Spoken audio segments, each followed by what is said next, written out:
Okay, we will forego the approval of the minutes from the December 5th meeting, and we will jump right into public comments. If anyone has a public comment, that they will be granted 3 minutes, and please just raise your hand and we will pass the microphone around. Public comment?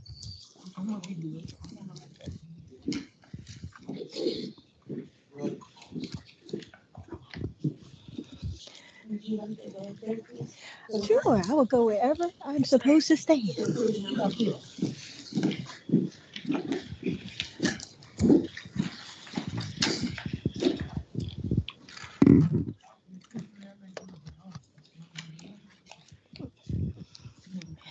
Good afternoon, Allison Hewitt, East Tampa resident and business owner. First, I'd like to say welcome to the new members and thank you for volunteering to serve, and a sincere thank you for those of you who have been in the trenches with us and are sticking with us. So thank you so very much. A couple of things that I'd like to bring up on the agenda and a couple of the comments. One is with no committees, the only agenda items that you have before you are presented by the staff and recommendations. We are encouraging you to stay in contact with the partnership. The partnership will have committees. The partnership will be continuing on and doing the economic development to public safety and the housing. And so we encourage that when the community meets and has a potential recommendation or a presentation, that you at least request for it to be make at a presentation and not a 3-minute comment. The second thing is on the East Tampa Community Redevelopment Plan. I saw in the manager's report that there was presentations today. I encourage you to look at those individuals who responded to the RFP. The About Us page is not really diverse and not really reflective of the community. And so want to make sure we're asking the questions on what is their history in being able to do work in areas like East Tampa? What is their history on having teams that are reflective of the community? So wanted to bring that to your attention. Also, there is a process of redoing the grants. And I, as a small business consultant, am going to ask the CRA after I make a presentation to you that as they're redeveloping the grants, that they start to utilize the grants as a way to help the business. Right now, unless you have money, you can't really access the grants because it's a reimbursement. You've got to come up with a loan or come out of your pocket before you get a reimbursement. I ask that we continue to do the grants, but we use them as a guarantee to the banks. Let's help these businesses create banking relationships, commercial banking history, and let's not just put money out there that is just going to make a facade, but let's make a facade and make sure when we walk away from that business that they have created a relationship with a bank that is far beyond what we can do as a CRA of just gifting money. The next thing is is that the 2-minute or 3-minute mark? And again, thank y'all for your service. And most of you know how to get in contact with me. Public comment? Okay. Oh.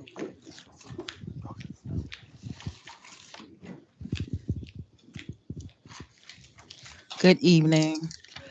I'm excited to see so many people here representing East Tampa, and I want to kind of beseech or beg you to be totally committed. I'm sure you already are, but from the community, a lot of us spend our time here each time you have a meeting, committed to serve in this community. And as you know, it's voluntary. But we're in a state of urgency as it relates to East Tampa.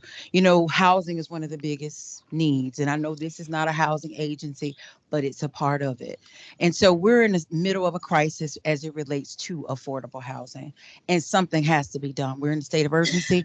You know, recently we saw in our city there was an aggressive goal of 10,000 homes will be made affordable. And recently, when our mayor re-ran, they said that they had already met half of that goal. After further research and some additional due diligence, we found out, in fact, that that aggressive goal of 10,000 and that somewhat exaggerated over half of that goal has been met. We only have 548 units that was built in terms of affordability. The CAC, in my understanding, has about a $31 million budget. I hope that it won't sit and continue to just dump more money into it. Hopefully we use those funds as we should, but it's going to require you all to do a little bit more than just listen to the staff. You're going to have to take some additional effort, dig in, find some experts, do some research, because this is for the community. You're representing the voices of the people that live in your area. And if you don't do it, somebody has to. Someone has to do that. We need representation for you all to be able to represent the areas that you live in, and your commitment needs to be just that, a commitment. So I'm so glad to see you all here. We are in a state of we've been in this seat for a long time. Many of you have sat, and really not a whole lot of what we requested has happened. So it's so important that you make sure you represent your community and the wishes of the people that you represent. Make sure that comes forward, and we're just not listening to what's being said by just the staff. They worked for the same administration that said they had already met over half the goal. And we found out after further research that they only had 548 homes. People's lives are hanging in the balance, waiting for housing on an exaggerated number. You all are responsible for making sure that the information is communicated to that CRA board, and they are responsible for holding whatever is being said or done accountable. So I'm so excited to see all of you, and I hope that you can uphold that commitment with all the fervency and intensity and passion that you have for your community. I hope to see it reflected here in this committee. Thank you.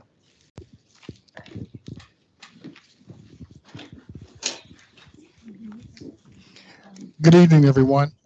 Ernest Coney Jr., the CEO of the CDC of Tampa. One, I want to say I'm truly excited to see everyone here, to see your leadership in action, and to let you know that you have a friend in the CDC of Tampa. I too have sat on this diocese before for many years. I've helped to co-chair the Economic Development Committee when I was there, and we helped to create the facade program, which was then adopted citywide. So a lot of things have come out of East Tampa that have been adopted citywide because we have the best and the brightest working here in East Tampa, and we look forward to your leadership to continue that. As was mentioned about affordable housing, just two quick things. The CDC of Tampa also has a 3D printer, so we are looking to do 4 homes in the Hillsborough County first, and then after that, we can look at how we can help to solve affordable, efficient housing in East Tampa as well. We also have a vocational school, so I would like to invite you all on a tour whenever we can schedule that, so you can see the 3D printer. We also have a welding classes as well, construction classes, because workforce is also critically important. So for us, it's about how do you create streams of income coming into your home, workforce or entrepreneurship, and then it's about how you gain assets. And of course, home ownership is one of the greatest asset methods that we have here in the United States. So again, thank you for your leadership. Again, if there's anything that we can do, we look forward to your leadership. And if there's anything we can do, just don't hesitate to call. Thank you. Any more public comments?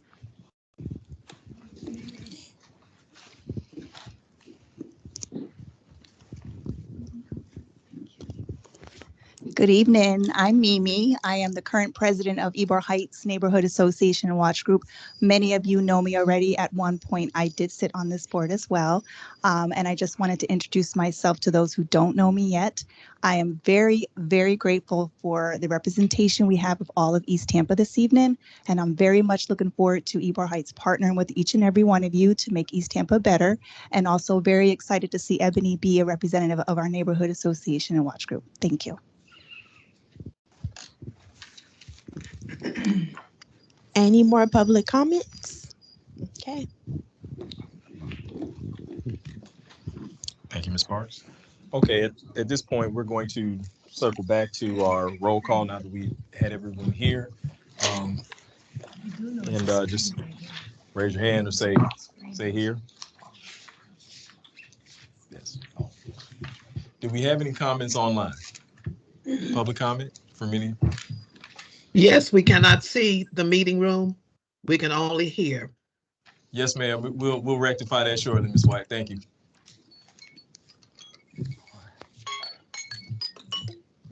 Okay. All right. Connie Burton. Here. Cynthia Donnell. Here. Dr. Grace Glenn. Here.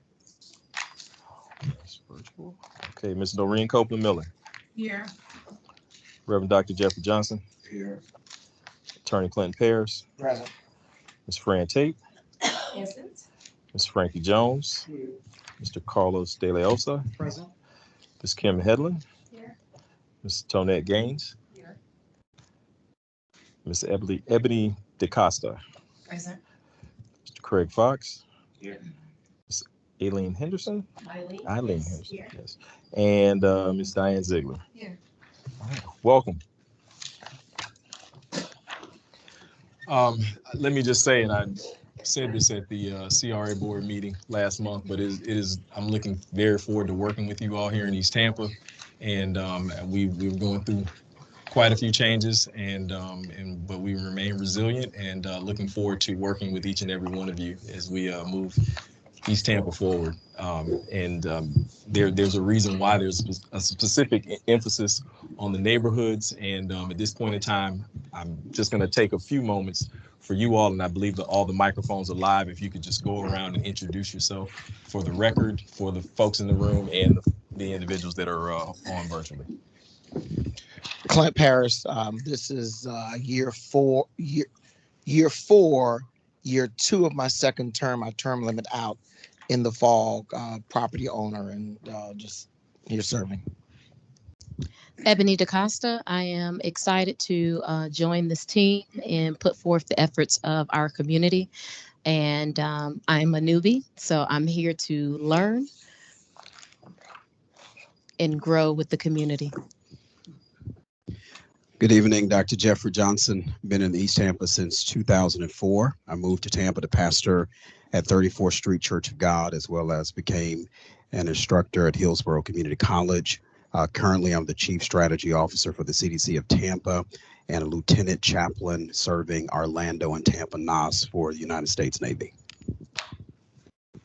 Good evening. I'm Noreen Copeland Miller. I'm a 30-plus year resident of East Tampa, homeowner.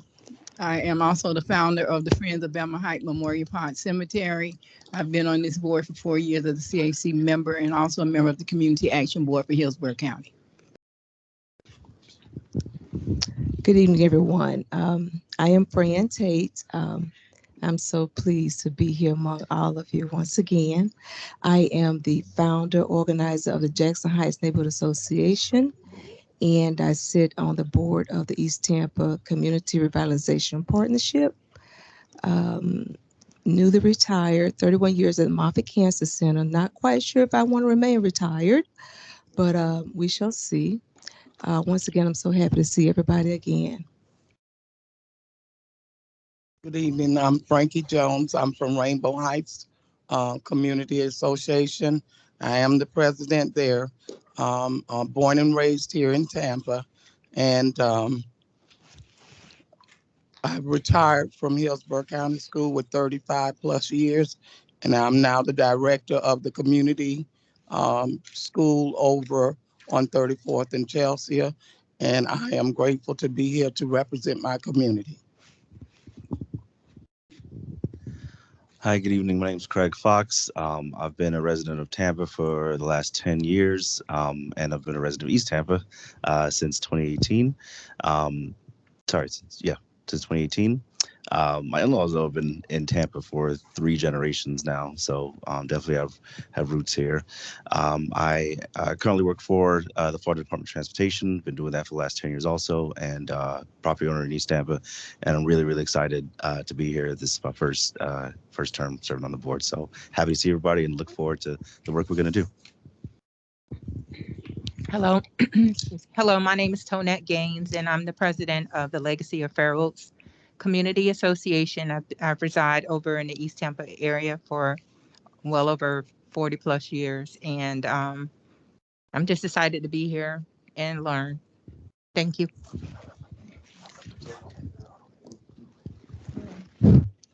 Hi, Eileen Henderson. I'm with the historic Belmont Heights Neighborhood Association. Currently, I'm the interim president. I am a fifth generation of Tampa. I have 27 years with Hillsborough County Parks Department. I'm hoping that I bring a fresh perspective to this board, and I'm hoping to learn a lot. And I'm also looking to make sure that we balance the development with the history of East Tampa. Good evening, Connie Burton, resident of East Tampa all of 68 years. I am intensely dedicated to the uplift and improvement, liberation, justice for the residents of East Tampa. Without any apology, I look forward to working on with this board in this community to ensure that the resources that have been laid out to deal with the issues of slum and blight be addressed in ways that improve the quality of life of the residents of East Tampa. Good evening. Cynthia Donnell. I am a resident at large of East Tampa, born and raised in East Tampa. Served in the military for 20 years with the U.S. Army, retired, came back home, want to be part of the community and its development.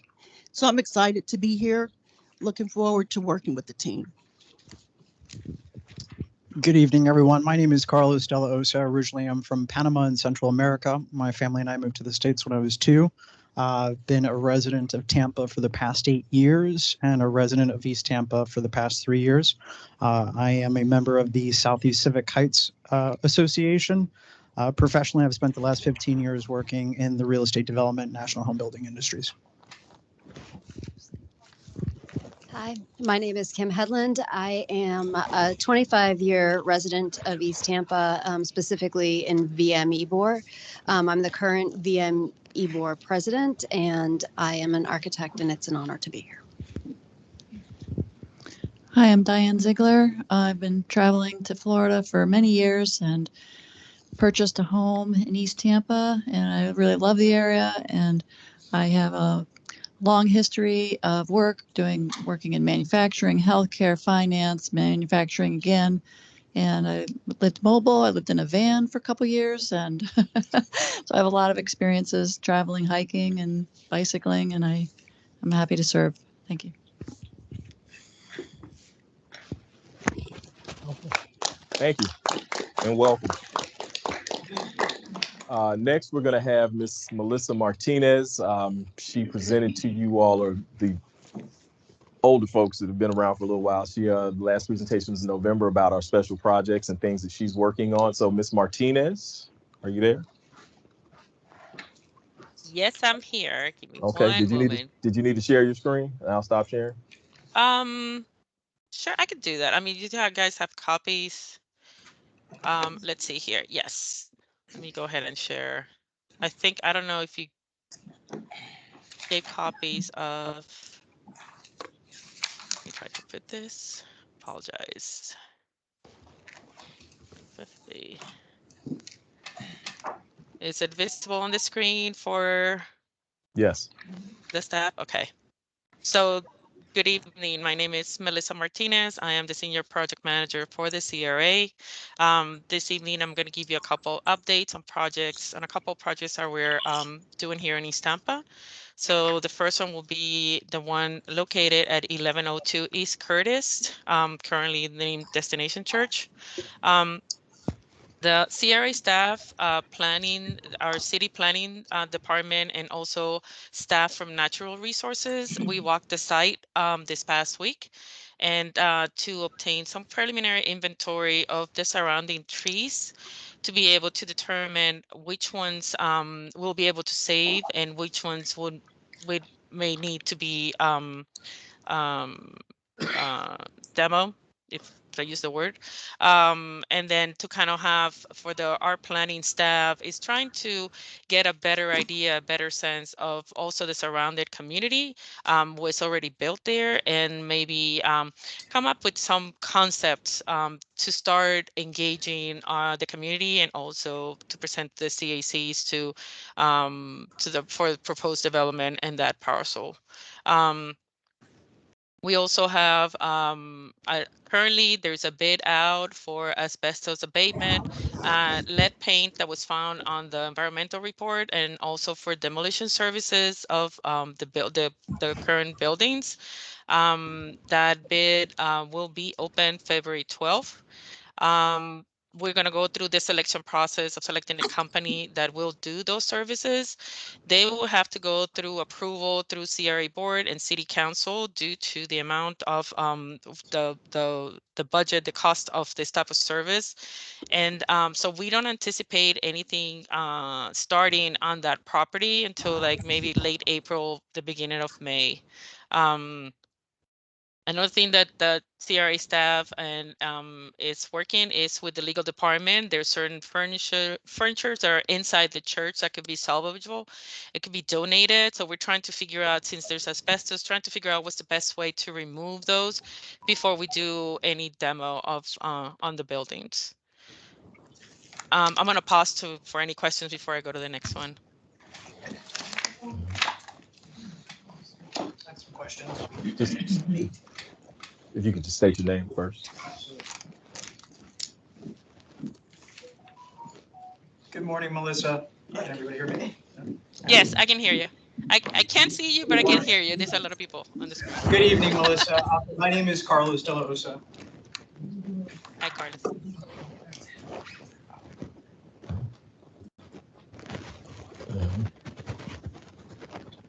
I could hear him. Yes. Thank you. Melissa, thank you for your report this evening. I had an opportunity to meet with Erica Moody and Brett Burks back in September, specifically September 1st, when the CRA acquired the property and closed on the property. At that time, they did disclose that there was an asbestos issue in the building and also potential lead contamination. Beyond that, there was a commitment made that once we do start getting to the point we're going to be selecting potential developers for this site, that there would be community outreach to discuss with the immediate neighbors that are impacted by this site. So I just want to make sure that that is a continued commitment, as this will directly affect the homeowners in the Southeast Seminole Heights Civic Association, and just want to make sure that I have that commitment on record with everyone this evening. Yes, and thank you for your comments. And the intent is to start doing the outreach for the community and for the CAC to come up with a design that that everyone has an input on it for attainable housing, and to be able to then, once we have a design that is in place, then we'll get the developer and have them build the design based on what is already been agreed upon from the community and from the CAC. Thank you. You're welcome. Yes, and we've made it. Point taken, and Ms. Martinez and I've had very extensive conversations about making sure that the community involvement piece is there. She's nodding yes, because yes. So we're yes. Ms. Burton and Ms. Tate. So I want to understand that you're saying that there is asbestos and lead, the removal has to occur. Is the plan then to do a total demolition of the site, or just to remove those materials off the building? Well, we have to go ahead, Ms. Martinez. Oh no, I mean you can answer. You know it. No, I was going to say we have to remediate the lead in it. But I'm saying you can remediate all of that without the demolition. Correct. Is it the plan to do a demolition?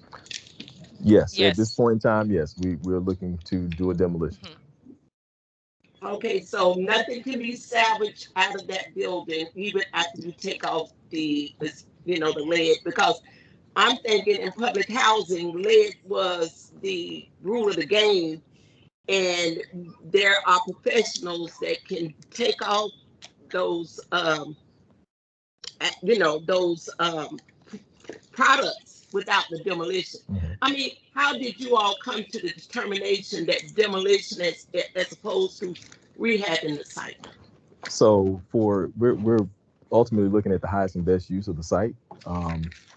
And you'll be hearing things in the next coming months as it relates to, and Ms. Martinez alluded to, possible design and or what could go there on the site. Okay, I hear you. Yes, ma'am. But I think you all need to take in consideration what is historical for us in terms of you all staff making a decision that demolition is the best remedy, because I don't know to what level the asbestos is there, but if the building can be restored without the demolition, I want that to be taken in as a consideration, because you know why? We've been waiting and waiting to see rebuild, and what we have is nothing. So for the record, I want it to be stated that before you all, the staff, the city, or anybody move forward to a total demolition, bring it back to this board, bring it back to the community, and see what can be restored, as opposed to waiting another 10 to 15 years before we actually see development. Point taken. Thank you. Yes, ma'am. Thank you.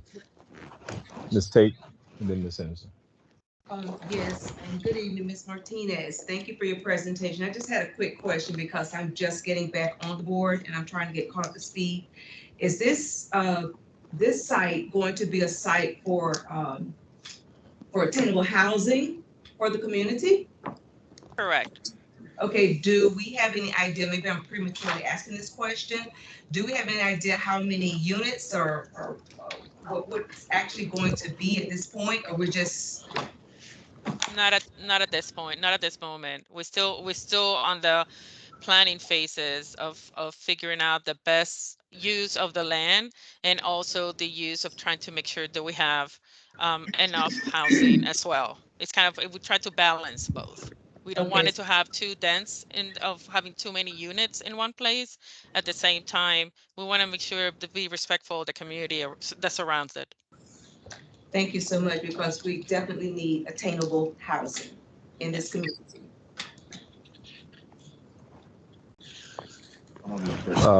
We have Ms. Henderson next, and then Mr. Fox. I'm saying. Oh, just talking to No. talking to your pocket.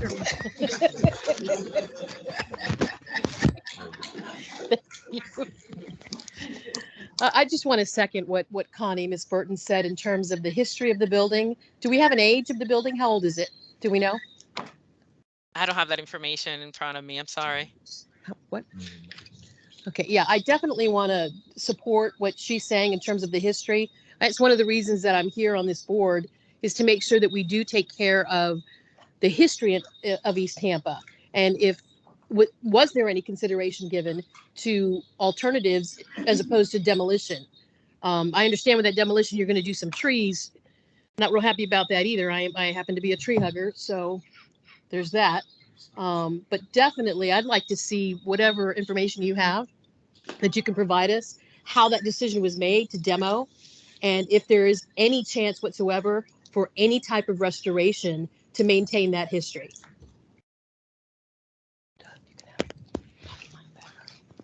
Mr. Fox? So question to Ms. Martinez, and then a question, I guess, to the community members. So is the impact of the additional asbestos and lead removal, has that impacted the budget as far as the removal? I'm sorry, I didn't hear the second part of your question. Yeah, I just wondered. So with the need to remove the asbestos and the lead, have we? Do you know if that's been accounted for as far as the budget of the demolition already? Yes, so the services is just going to be one contract, and it's going to include the asbestos abatement, the lead removal, and then demolition services. They're going to break it down for each type of service, but it's just going to be one contractor doing the whole, it's a package. Okay. And do we have an estimate of how much that is right now?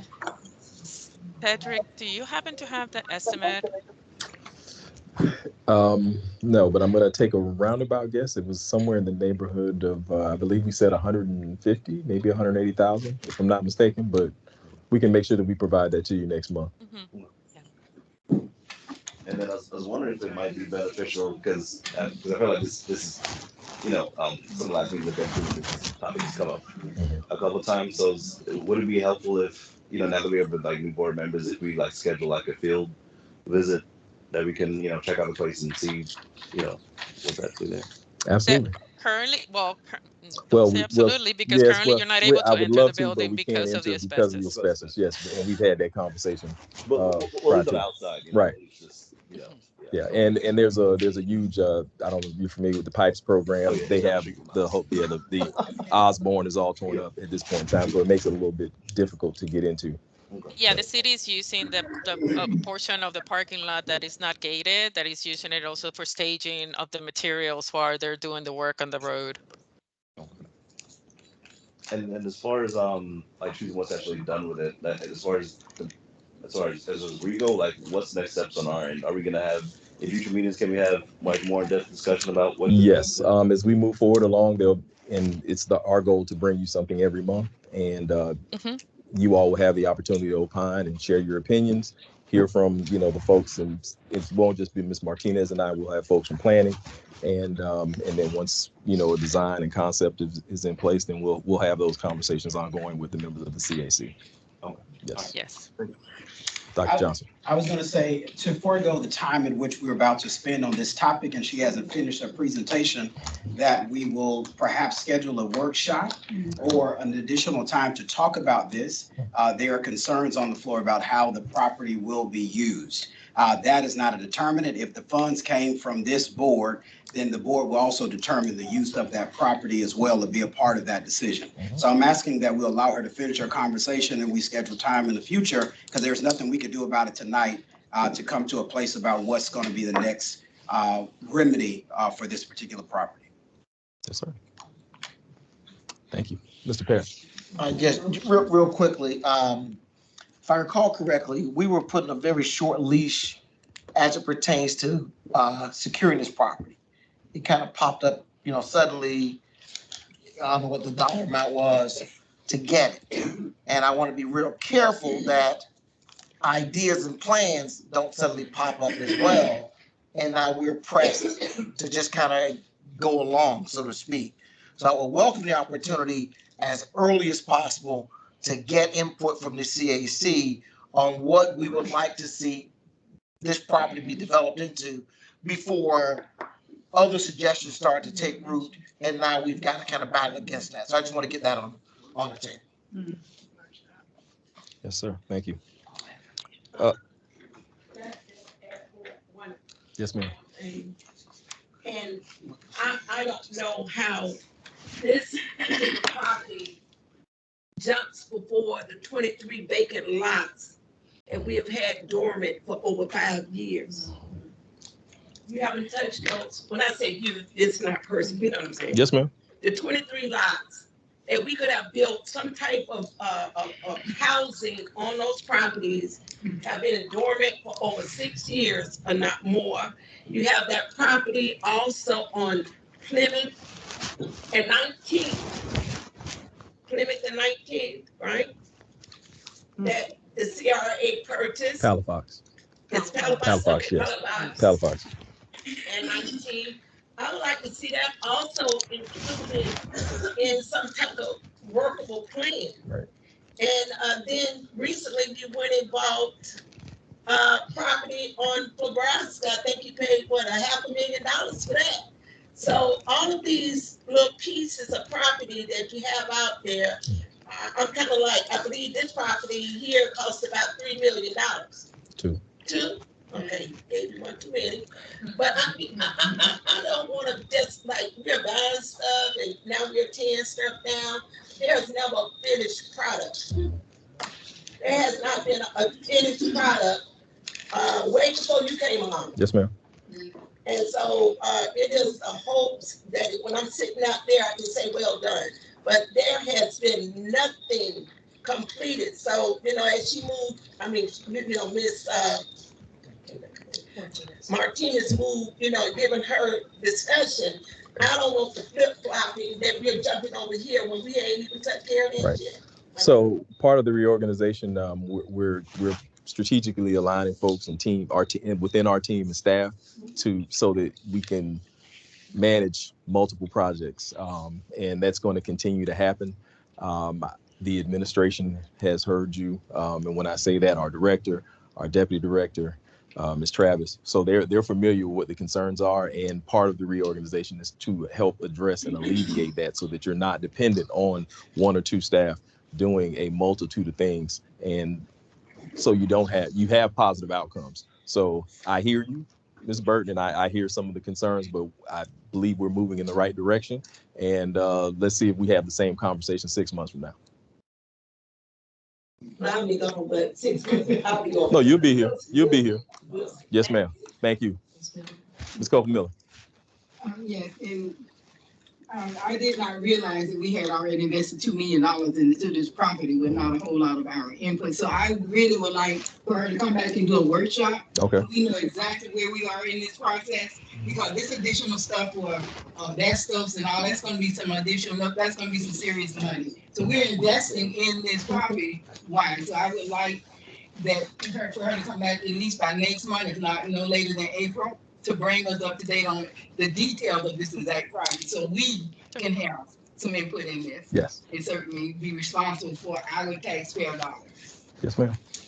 So if I could say, my intent is to start adding to this right now for this evening. I only have a couple projects, but my intent is to keep adding to this, and then have kind of like a section on your meeting to provide updates, to be able to make sure that we keep on the same information that I have, you'll have.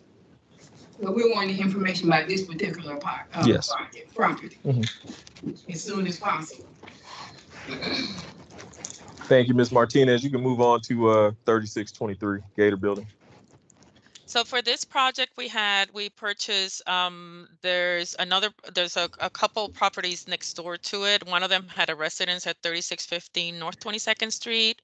And the demo for this property was completed on January 22nd. It was a 2-story single family home.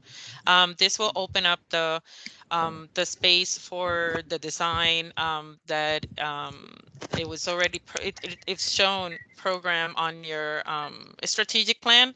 The Gator building itself went through the environmental cleanup on phase 1 and resulted on a recommendation for a phase 2 cleanup. There was a tank that was found in the front of the building, and they need to be more research done to figure out what type of tank and what's containing in it. So I'm waiting to have an update from the solid waste department in order to what the second phase will entail and how long will it take for them to do that. The other thing is also that we're going to start working with contract administration to start putting some of these projects on a line to get a consultant to be able to work on concept designs to bring to the CACs and to the community to start aligning what was proposed on the strategic plan and start implementing this project as well. Any questions? Okay. Yes? No? Nope, we're good. Okay. And then the next one, what I had was Memorial Park Cemetery fence. I don't have, I know what there is, I'm familiar with the project or what the need is. I just don't have an update, and I just put it here to make sure that I'll come back on March to be able to provide an update unless Mr. McCray has an update for you. Yes, there's been several conversations, and I actually will report out during the manager's report about the cemetery and the memorial that sits there for World War I veterans. No, just veterans. Yeah, World War veterans. World War veterans. Negro. Yes. Florida Negro World War veterans. Thank you. I know Ms. Henderson would make sure I get that right. Don't you worry. Thank you. So, because we've had some conversations with Parks and Recreation as well as Hillsborough County to partner and see what can be done to to rehab the memorial that's on site. As it relates to the fence, it's my understanding that, and this is very preliminary because I just had a conversation this afternoon, that there is going to be a temporary fence placed on the northern end of the cemetery and the eastern edge on 26th. And so that ball is moving, and we're working with Parks and Recreation as well as some other community-based groups in Belmont Heights and Friends of the Cemeteries to make sure that that is done. So, Ms. Copeland Miller. Thank you for that, Mr. McCray. I do, since the memorial is come up now, because we put $200,000 over a year ago in there for fencing on that cemetery that never occurred, but because of the vandalism and all this is going on, they're gonna put temporary fencing there on MLK and 26. That's temporary because we're wanting those $200 and some thousand we allocated over a year ago, going on 2 years, to be 500. Yes. Okay, well, we need to make sure that cemetery is treated in the manner all the cemeteries that the city of Tampa owns with honor and dignity, because we have over 900 veterans in that cemetery, Black soldiers that could not be buried anywhere else there. But most of all, for me, my mother's buried there, and my grandfather, who was a World War II veteran, and my brother, who served in the military. We've allocated those to that $500,000. What's going on with that? This fencing should not have taken this long, and now we're getting temporary fencing. I'm grateful to get that because it's something tangible that we can see. So I just want us to stay focused. We're putting in that monument stuff, great, but let's not forget securing the cemetery in the manner in which it deserves. And this has been ongoing. So when she comes back with more information, or you, whatever, I hope that we be all inclusive with the fencing for the cemetery. Yes, ma'am. Thank you. Thank you. So has the money been approved for the fence already? Yes, not there. The former CAC approved for the FY24 budget. There was a line item for $500,000 under historic preservation, and the thought process was, as we got into FY24, that those dollars would be reprogrammed to pay for the fencing. I'm saying, why hasn't it moved? There's a lot of it has to do with Parks and Recreation and the contract. There were conversations about replacing the entire perimeter. The threshold amount for, and I'm getting into procurement, but is $300,000. The fence was going to probably cost, or estimated once it appraised, or it would be around $400,000. So that means that you would have to either reissue an RFP to do that. Then there was conversations about compromising and just doing the northern and the eastern portion, and but there's some other plans in place also. So, but we're communicating with Parks and Recreation to get it done. That we're in right here. Yes, ma'am. It started off being $170,000 line item at City Council, and I watched it go from 170 to, I think this thing costs $200 million. Whatever. and see, those are the things that we're talking about. And it's not like we whining, but it is always this constant delay. Delay. So what and I know they all listening, we want to see jet speed progress toward the things that we say we want to see done. And what we're getting is worn down, beaten down, disappointed constantly, because we're always back to base one. We back to base one. And it's not your fault, but I'm just saying all of us need to be raising our voices to city government, saying that delays are beyond unacceptable.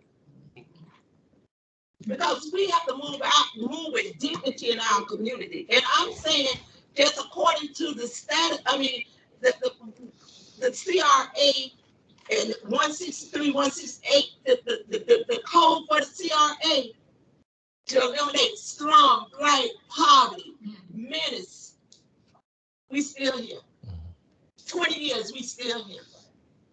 So it's unacceptable, not to Mr. McCray, but to all of this leadership, that we have not gotten that done. That's another L. Yes, ma'am.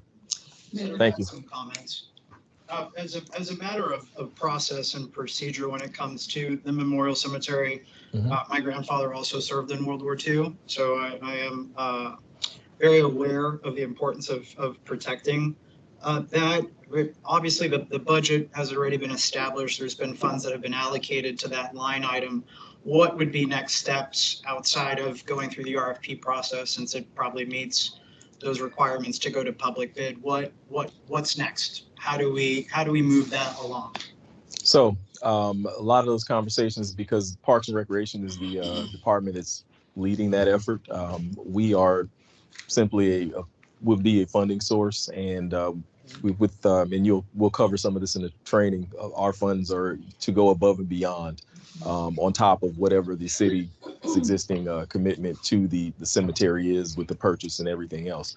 So once we figure out, what that timeline is going to be for the fencing, and then we will, help subsidize. Can we get a commitment from Parks and Recreation that they attend the next month's meeting and provide an update? I will reach out to them to do so. March is going to be a pretty packed agenda. My suggestion would be maybe April, or at the latest on May, would be better. But yes, I will gladly reach out to Parks and Recreation to invite them to the meeting. Ms. Tate and then Ms. Copeland Miller. Manager McCray, I'm just trying to get caught up to speed, sir. We're placing a temporary fence in. What's the purpose of that? Because of vandalism.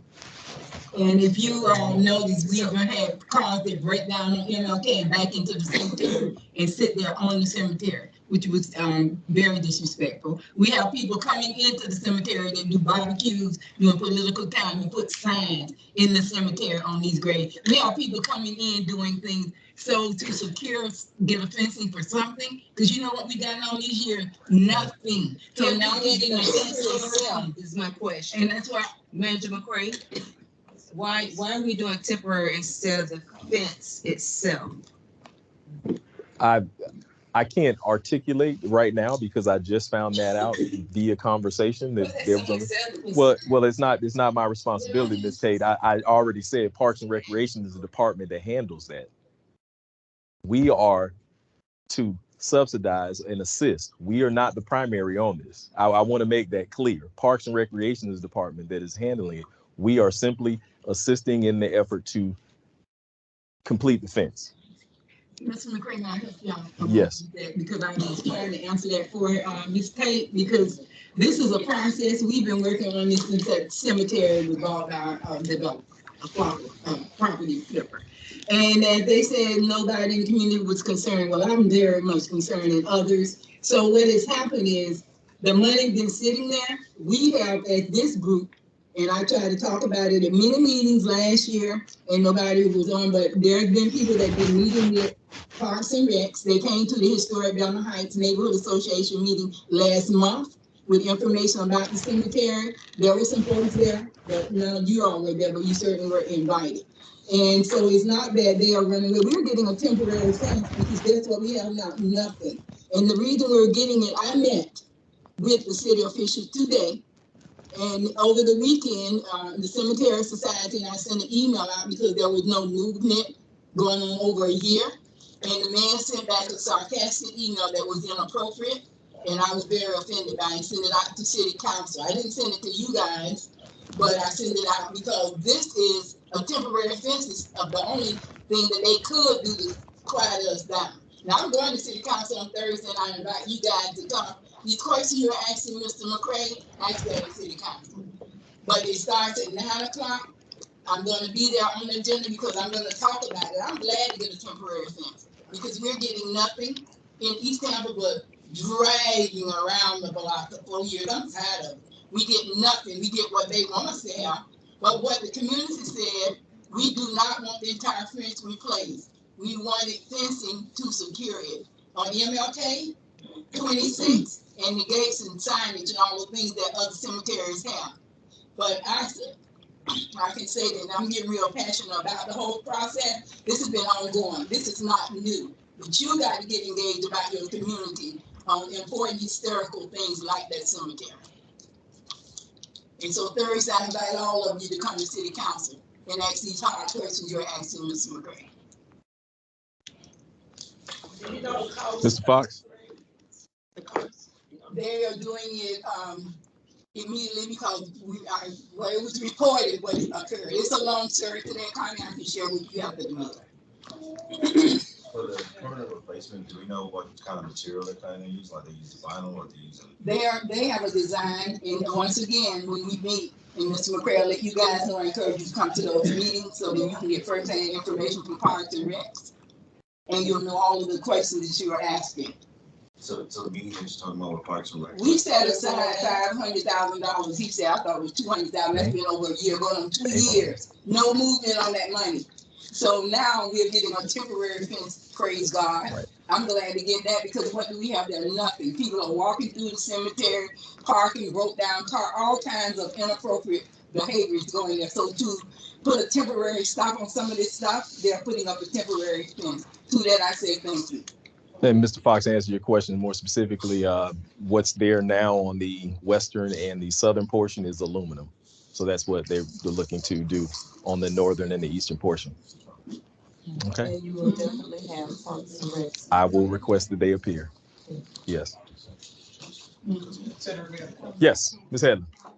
Just for my clarification, since we were talking about this cemetery going way back, several years of the land use meetings, the temporary fence is being paid for out of not the CRA budget, but the city's Parks and Rec budget. They are covering that, so we're not paying twice. As far as I know, yes, but we have not been requested to subsidize any of that. Yes, ma'am. Working for Hillsborough County Parks, I can't speak for the city of Tampa Parks, but if I had to guess, they already have temporary fencing. They use it for events, and my guess is there is not going to be a cost because it already exists. I could be wrong, but I can tell you that in Hillsborough County, if we have situations like this, we have temporary fencing that we use over and over and over again. So I'm going to guess that that's what's going to happen. The only cost will be the labor for those people to put it up that are already being paid to be there anyway. I do agree. I do want a second with Noreen. I look at this more as phasing in because I was asking for a fence as the Cemetery Society since 2022. And here we sit. And I too am going to council to talk about that. I'm just as passionate as Noreen is, and anyone who knows me and knows the Cemetery Society knows that I take it very seriously. And Memorial Park Cemetery has become one of my favorite to take care of because there's just so much rich history there that nobody is aware of. I was there putting flowers and veterans wreaths when nobody cared about that cemetery and even knew that it existed or the monument. So to see a temporary fence go up, I agree. It's a step in the right direction. I'm looking at this as a phased project. We're going to get the temporary fencing. We're going to stop the traffic, the foot traffic on veterans' graves along MLK. We're going to stop the campaign signs, and I go every time there's a campaign, I go before council because they're putting campaign signs on graves. So for me, I agree. I'm not happy with it. It doesn't look nice, but it's a step in the right direction. And unfortunately, we have to take what we can get.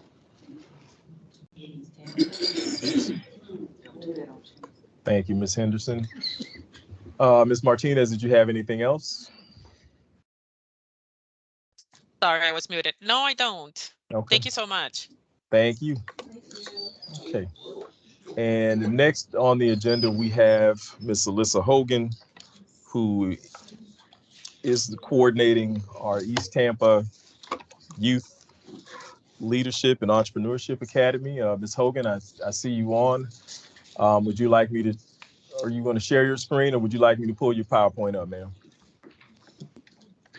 You can pull the PowerPoint up. Let me see. Give me 1 second.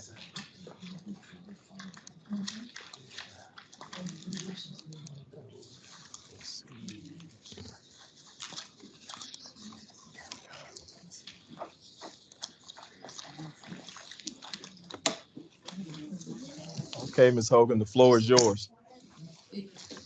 Welcome, everybody. My name is Alyssa Hogan. I'm the program manager of the Youth Leadership and Entrepreneurship Academy. I also have on the line Dr. Alette Stevens, which is our operations manager, if you want to say hi. Hello, everyone. Okay, we can go on to the next.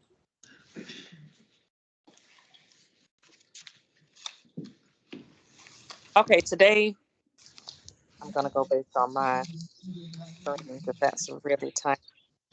And committee members, the PowerPoint is in your packet, so you can follow along. Okay, today we're talking about the participants recruiting, how we're marketing our community service projects, our partnerships, and sponsorships.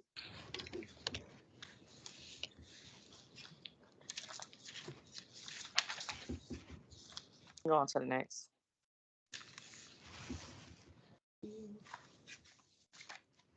Right now, our participants, our mentees are at, it's the next screen. We're at 16 mentees. We went up to about 20, and we have 10 mentors. Give or take, they come on and then some of them leave off, meaning they've overextended themselves. Hmm.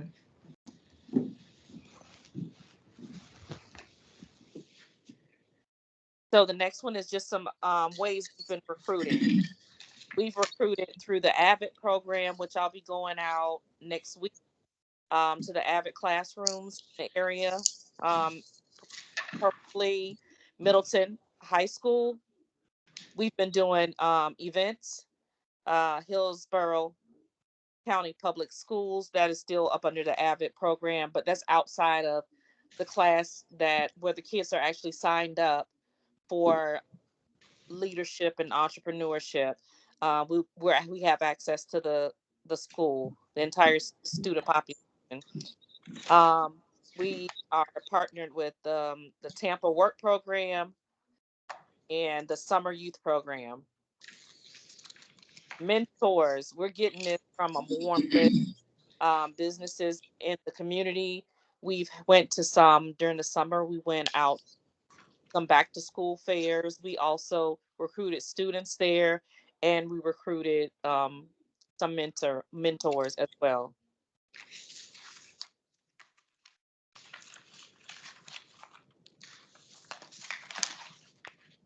Some additional ways that we've been marketing the program. We went to an event last month called the Stomp Down, but it was also a teen summit that happened before. We were actually a table there, so we were able to not only interact with the kids that came to the teen summit, and after that, we also were able to interact and market to um, teens in the area and their parents. We went to various businesses in the community, back to school fairs, like I mentioned during the summer. We've went to churches, library, youth community center, local media, Eventbrite, and we also have it posted on our website and social media.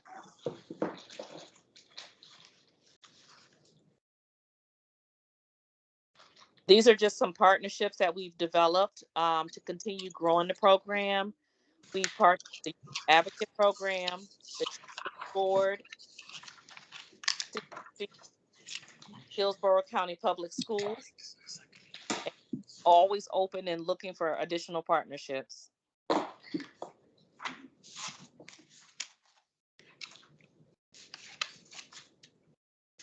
Just an example of some things, uh, the self-identity session, um, Miss, she's a part of the CDC. Don't quote me. I got mine. I'm having a brain. LaFay Eastman. That's our tour Schumann Smith. Yes. Oh no, that's Miss Smith. Yes, came out and she was amazing. The students loved her, and did a self identity. So we're pulling facilitators out of the community. Our leadership session, we had a young lady that came in. They learned all about leadership how to get involved in leadership, what does a leader look like, what are the qualities, um, that there are different types of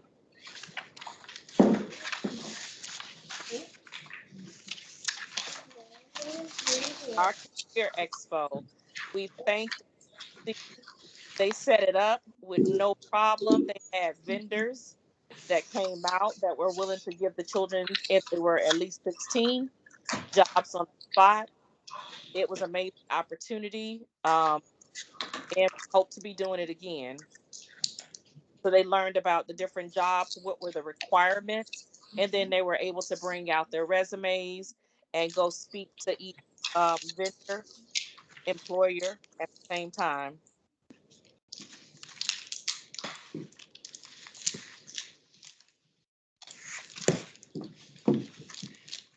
And the next one is just another picture of them actually getting to go explore the CDC at the time. So not only did they get to talk to employers, get to listen to what the requirements were, um, possible internships in the future, and provide them their resume, they actually got to see what the on the job free training that the CDC provides.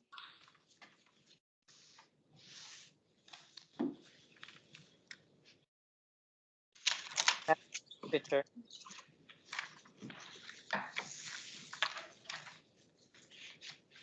And this, It's locked up and you know what I'm gonna say.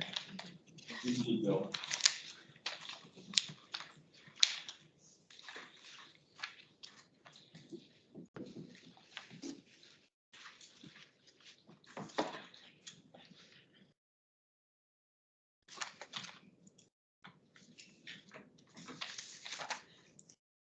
okay, that was the picture where the children were able to look at the different, they were going to the different tables and finding out additional information. The next one is some community service projects that we are doing as a group together. And the children are also required to do community service on their own, which has been a little difficult, um, meaning that they haven't been as motivated as we've wanted them to be on doing this by themselves. So adding additional community service projects. Habitat for Humanity is pending right now, just due to the fact that it only the one that the projects that we want to do, you have required to be 16 years old, and our children that are in our program right now are under 16. Majority of them are. We have about 2 seniors.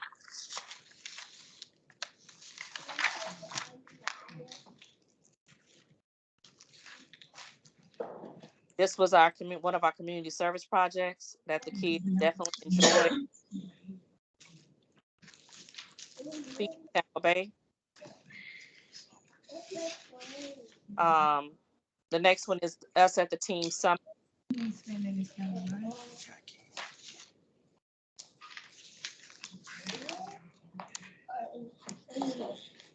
Our college tour we just had, I think it was about a week ago. We ended up going to the University of Tampa. We were supposed to go to also back to USF, and we didn't get approval to the day of. Denied us, and then they called us the day of and said that they expected us. So hopefully next year will be even better. We'll get to go to maybe a HBCU in the future, which probably would be out of county, which will require additional transportation.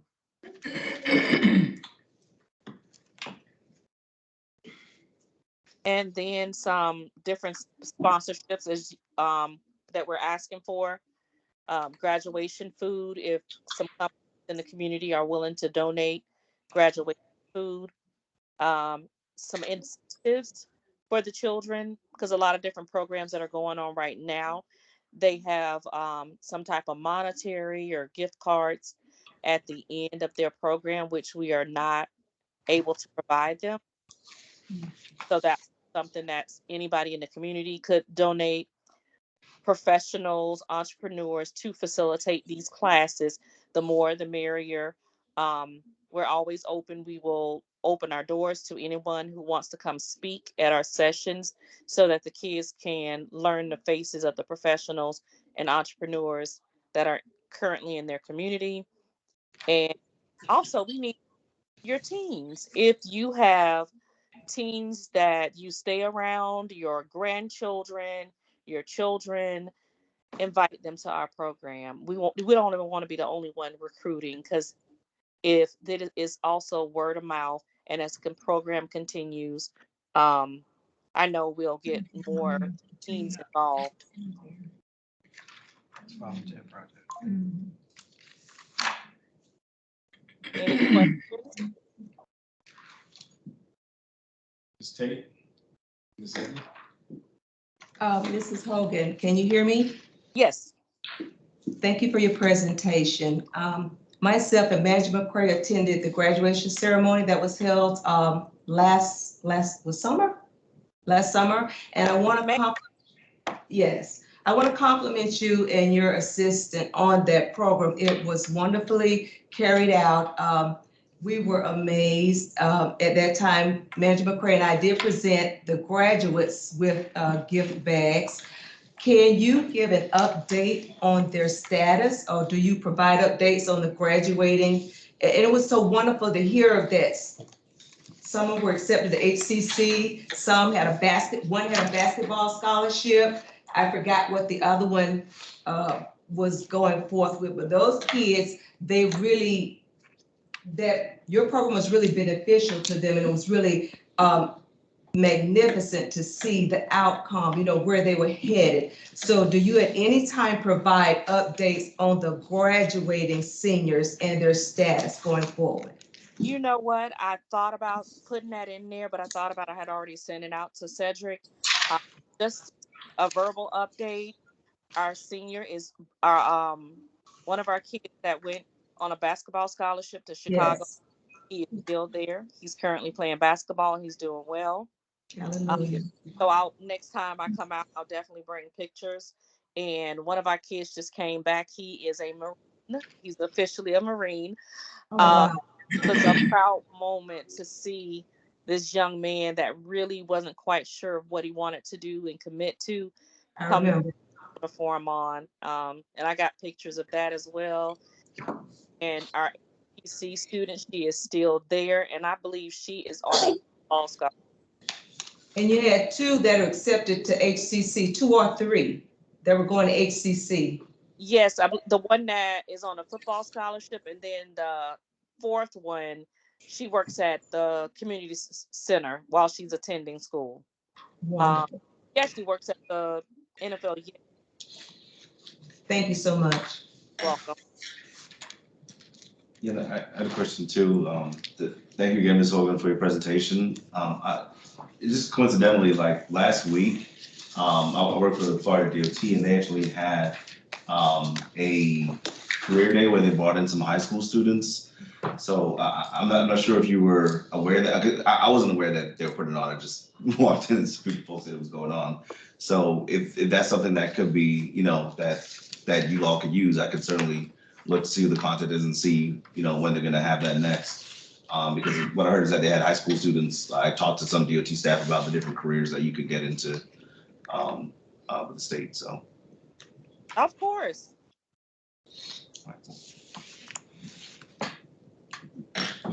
Yeah, I want to thank you for the presentation. I heard of it over the years at the meetings, like through Jeffrey Johnson. I didn't really know the detail of it, so this was really helpful. And I don't know, because the students are under 15, it could be a problem. But in my high school, they had an internship program where the students who were high achievers, like AP courses, and could drive a car, so you had to have your driver's license. You could work at an internship.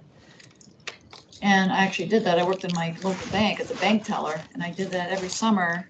Actually, I went to school half in the morning and then to a job. So different companies in my area were hiring students to, get your feet wet and start working. And then, so I didn't know if the internship that you talked about was like that, where the local companies are asking the kids to come and actually work, not just have because it was it's very challenging to actually serve customers and. There are various, there are actually various different internship and opportunities to, we partner with Regina, um, and she's been providing us whenever she gets any internships or any job opportunities with the city during the summer program. Also, that the city is currently getting ready to start hiring as well. She sends us out that information to provide and make sure that we walk the students through the requirements of jobs so that they will have those opportunities.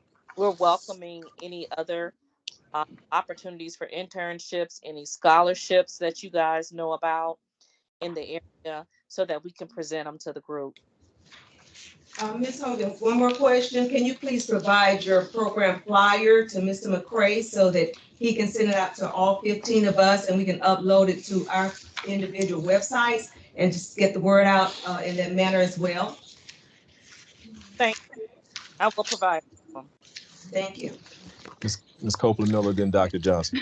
Okay, I just wanted to say thank you for your presentation and working with those kids. I can see it's been very successful. But most of all, I want to congratulate, I'm getting ready to say Bishop, but Reverend Jeffrey Johnson for his efforts in this, because initially, and I was not in favor of it, but he and Connie Burton stood very strong on implementing this program. So I want to thank you for that, Reverend Johnson, and thank you, Ms. Connie Burton, for your hard efforts in making this happen.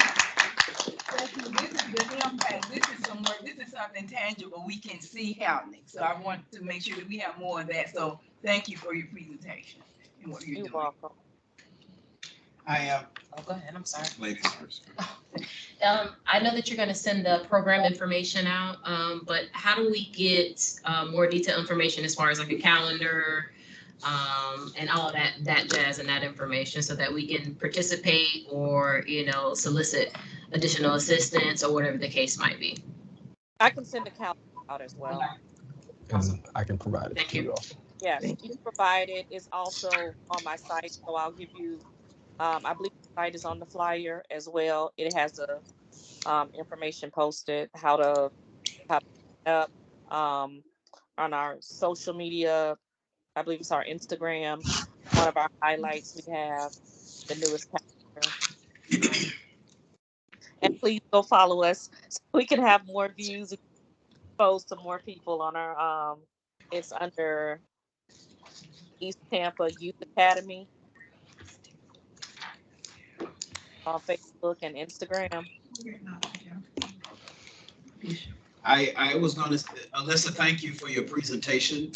I am not an emotional person in most regards, but I'm trying to hold back tears because this has turned into a phenomenal program. For those of you who are new to the board, this is a 10-month program for students 15 through 18 that live in East Tampa to teach them entrepreneurial and leadership skills. The purpose is also to link every student with a mentor. If someone wants to be a lawyer, we will want to connect them to a lawyer that can mentor them through the process. The goal is to have 40 children in the program. So it is not at its capacity, but they're doing well because there are not many kids these days that want to be involved in East Tampa that we're seeing that really want to be involved in programs, and parents make them be a part of that. I've never seen a day where kids have so many options, but that's another story. But thank you for that. But I wanted to share that. But the ultimate highlight for this program was to be for these kids to be a part of a feeder pattern, that after they completed this 10-month program, that they will go into the summer youth program and have those jobs as well. So that's why we fought, Connie, you fought just for higher wages for our young people to have. So this is important. And a lot of the stuff that we see, and we're going back and forth about what we don't see in East Tampa, is really difficult to have those conversations. But I am grateful that this is something that has started over the last few years, and it is continuing to go.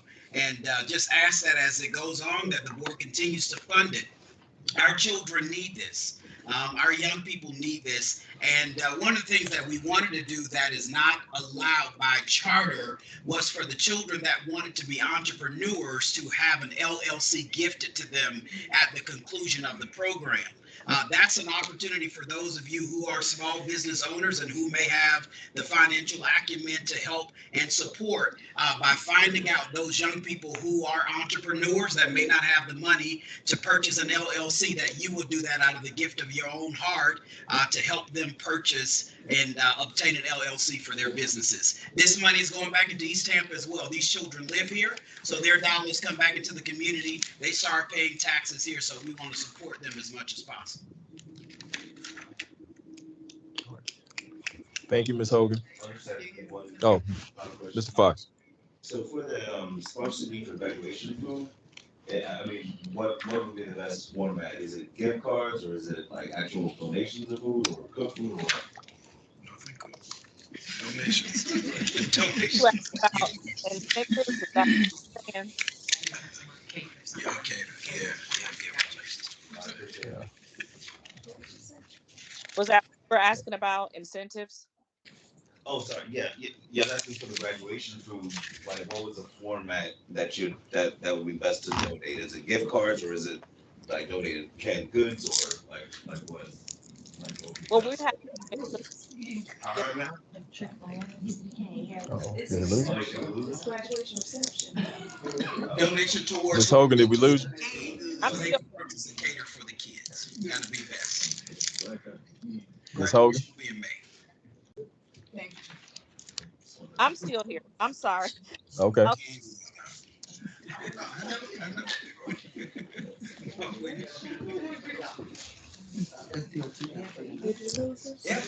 said she was still there. Ms. Hogan, I'll follow up with you on that and then get with Mr. Fox offline. But thank you very much for your presentation this evening. Thank you.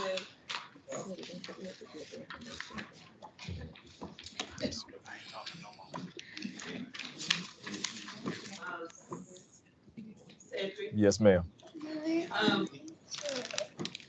I just want to say that we all, we are all keenly aware of the insurmountable pressure that children in East Tampa are under.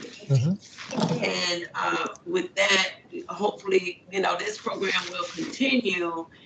And I would like to have as an update as soon as possible to find out where we're at with the upcoming summer youth program. We do not want to wait. That's right. I know it got hijacked and it became somebody else. Sorry. Yeah. I'm just looking at it, my bad. Okay. Sorry. I'm trying to support her site. I'm sorry.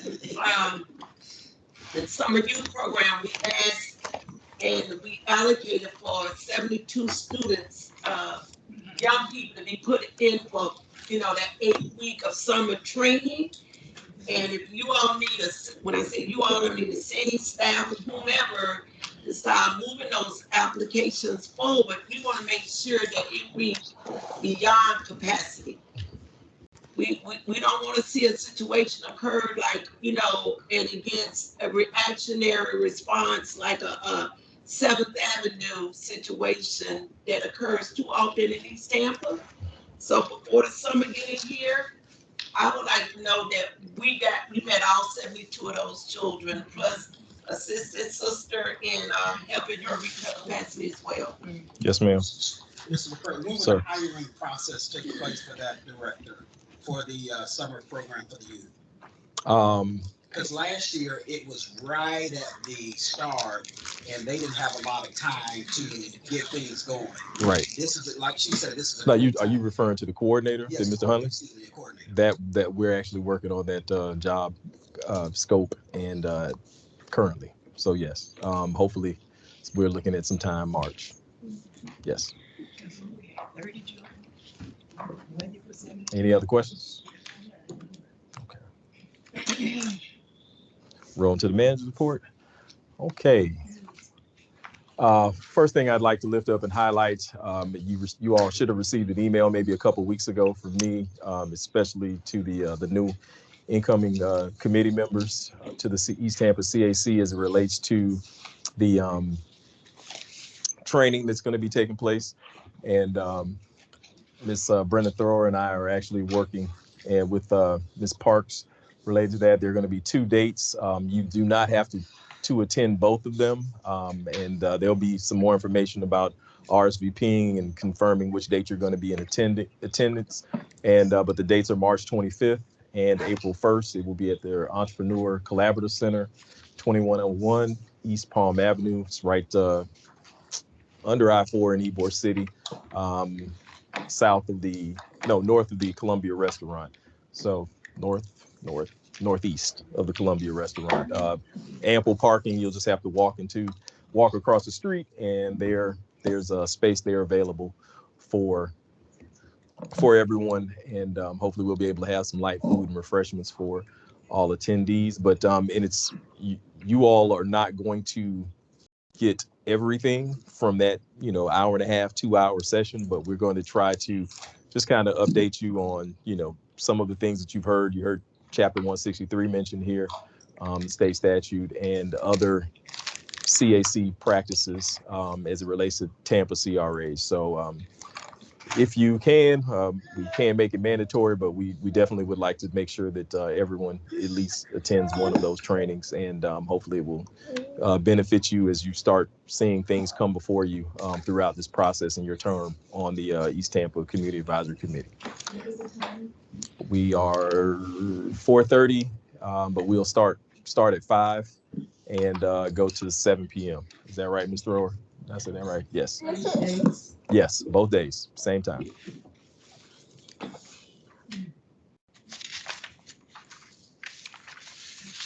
Okay, next, this morning attended a presentation as it relates to the community redevelopment plan update. I know that this has been something that's been near and dear to so many folks in East Tampa, especially that have been working with the East Tampa CRA and CAC. And the presentations were held this morning at 9 a.m. There were 2 firms that presented that made the final presentation stage, and they were Ferd Wegman and Banks Architects, and then Zakovich LLC. We did have a few of the members of the East Tampa CAC present to kind of hear the presentations, and the group that was scoring and making the determination selected Ferd Wegman and Banks this morning. They are a smaller firm. They've done some things in Pasco County. They've done some things in Polk County. They've done some things here in Tampa. And so from now on, you will be hearing more about that. Several folks in this room had a hand in developing the scope of work for that, and they know who they are. And so there, with that scope, it was required that there would be a community involvement piece, and that's going to be adhered to. That came up a couple times during the presentations this morning. And so Ferd Wegman and Banks will be moving forward, and there will be some contractual things that have to go back and forth with contract admin. And hopefully by April, I'll be able to tell you, hey, we have a schedule, contracts are signed, and we'll be moving forward. I'd love to have our update wrapped up within the next 6 months. I think we had due to COVID and other things, there was an extensive process as it related to the strategic action plan that was completed in 2022. And just looking forward to getting the community redevelopment plan updated and completed within the next 6 months. So that's our goal. Any questions on that? Yes, sir. Ms. Burton. What is the cost associated with that firm? So in the FY24 budget, you all as the CAC approved an expenditure up to $200,000 for the community redevelopment plan update. That does not mean that that's what the cost is going to be, but that's what you all put in the line item as a budgetary item. Okay, I know I said no, but the only thing, I just want to say this for the record. Yes, ma'am. The train that left the track. The strategic plan, I think it cost about 160, right? 400. How much? 400,000. 382, I think, to be exact. $382,000. Yeah. And that strategic plan is on the shelf.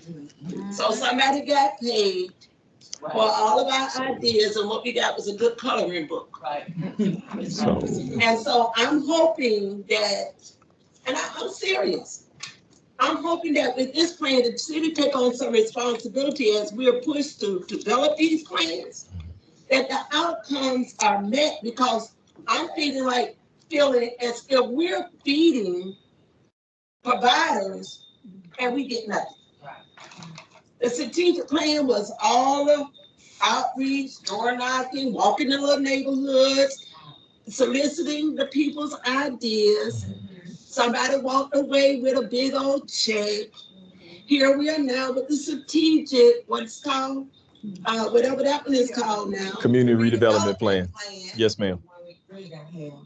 That's right. You don't. Okay.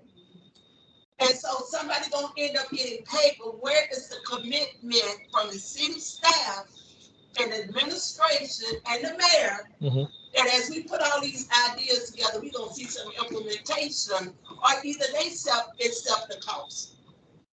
Don't keep coming to this poor community as if we can afford to pay off these well-to-do developers and experts in their field, and we end up with nothing. And when we try to raise the issue of Johnny getting a $5 job per hour, is against the rules of the game. Now we got to see some changes. I'm really one step just begging DeSantis to disband all of it. Because we cannot be here for 20 years and we're still in the same economic situation. And it ain't because people don't know what they want. People are clear what we want. So I'm going to be watching very clearly. I'm on it. I don't care if nobody else get paid until we start seeing Johnny and Harry and this Lucille house get redone. Ain't got none of that yet. So I don't have no confidence in it, but I know it was moving forward this morning. But them $200,000, I know I said no. I just want that for the record. Right. Point taken, Ms. Burton. And we are required by state statute to update our plan every 7 to 10 years. Attorney Parrish. Thank you, Madam Chair. I was going to comment that, this is not just an academic exercise, it's a statutory requirement. So you have to update the plan from the 2002, 2004. 2004 was originally implemented. I think what should happen is whenever we're considering or there's something brought before us, the question is asked, where does that fall in our plan? It's a simple question. They're talking about that building and tearing it down and what might happen. And I immediately was thinking, well, I know we got that, but how does that building and what's been suggested for that property fall within our plan? And it's not been the discipline that has been applied to what we do here. And so that's the warning I have for some of the newer people here. There's a bunch of money in this pot. Yes. There's a bunch of money in this pot. And a bunch of people see that pot and are targeting how do I get my hands on it to meet what I want to have done. Right? Correct. Maybe some of the newer members have figured out something. There's a bunch of confusing stuff happening. And if you're like me, you're like, what in the heck is going on? There's an absolute backstory. And I bet you it's tied to money. There's a backstory to that building, whether it gets torn down, whether it gets rehabbed. It's tied to who can make money off of it, being the person tearing it down or the person rebuilding what goes up there. So you're going to have to really, really be disciplined. First, learn the idea. And I've been on this thing about 3.5 years, and it's only recently clicked in my head. You've got to have some discipline as to what the projects are coming, or else you'll realize there are other people there, James, you have no clue because you just don't really know the backstory enough. So that being said, we've got to update this the CRP. There's no options, ways around that. As we go through the process, we got these two firms, and I did go down to sit in on the presentations. I will say both of the presentations were very strong.